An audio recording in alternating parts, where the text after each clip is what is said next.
But here's the problem. At this point, all you have is a bunch of set pieces. Think of this as a movie. You have set pieces that are all individually cool, but they're also all devoid of context.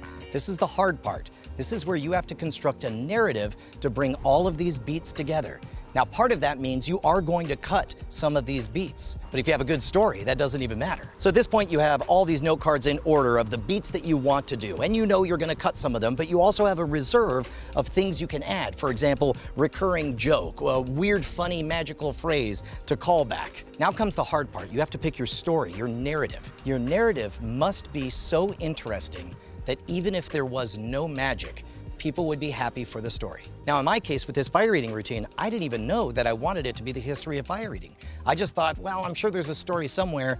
Maybe I'll read some stuff about fire eating and see what I find out. So I read Houdini's Miracle Mongers and Their Methods. All of that history that I tell, that's all in the first few chapters of that book.